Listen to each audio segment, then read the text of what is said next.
To understand references in Rust, it will be beneficial to have knowledge on how the ownership system in Rust works. Rust has an ownership system where only one variable can lead to a specific piece of data in the memory. The variable is called the owner of the data. The data can be stored either on the stack or the heap. Variables that have a fixed size like integers, floats or booleans are stored on the stack, while variables that can grow or change in size are stored on the heap.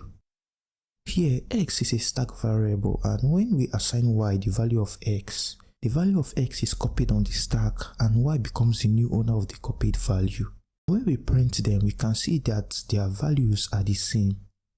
Copying data on the stack is cheap, but for data on the heap, copying their values is expensive.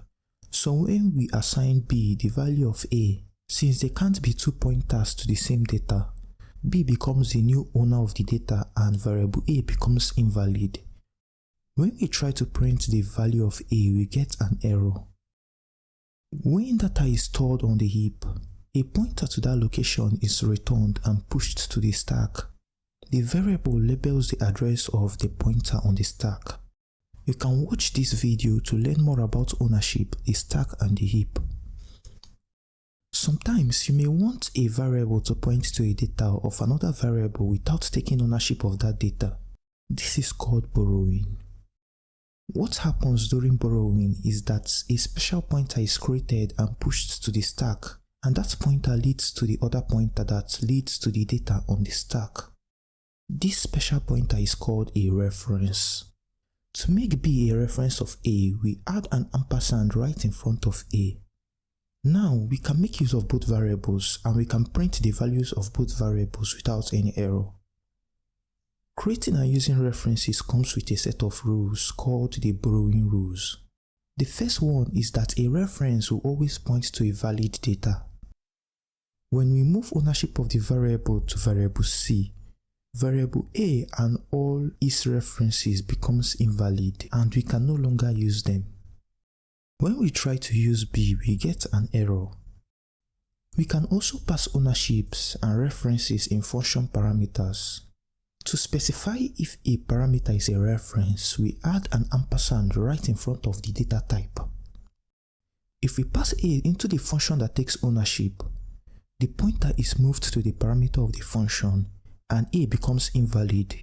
We can no longer get or use a reference of a, but if we replace it with one that takes a reference, we add a reference of a as the argument, and a still remains valid and we can make use of it after the function.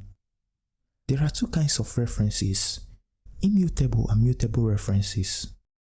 A mutable reference is used when you want to mutate the variable's data. Before creating a mutable reference, the variable needs to be marked as mutable by adding mute before the variable name. To make a reference mutable, add mute after the ampersand.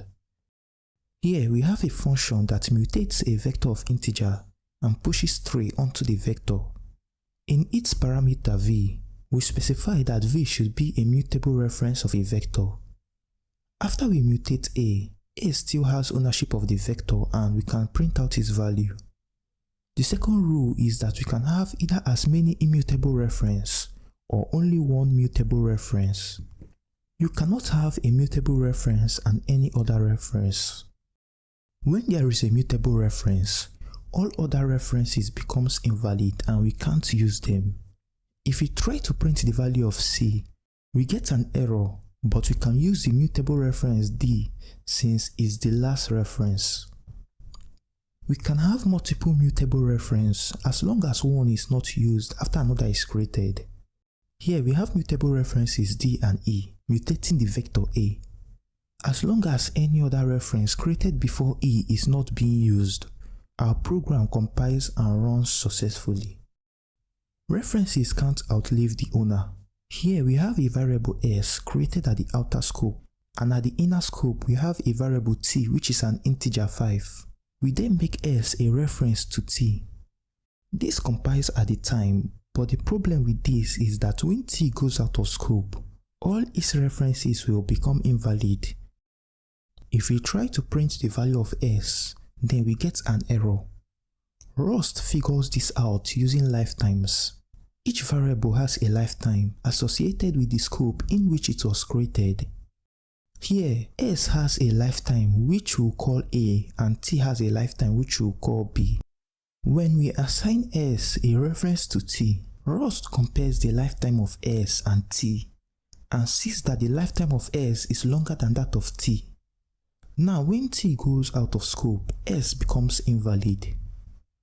Most times, we do not need to specify the lifetime of a reference since it can be implied by its scope. But to use a reference in a struct and sometimes in a function, you need to specify the lifetimes of each reference. To understand specifying lifetimes in a function, let's look at these three functions.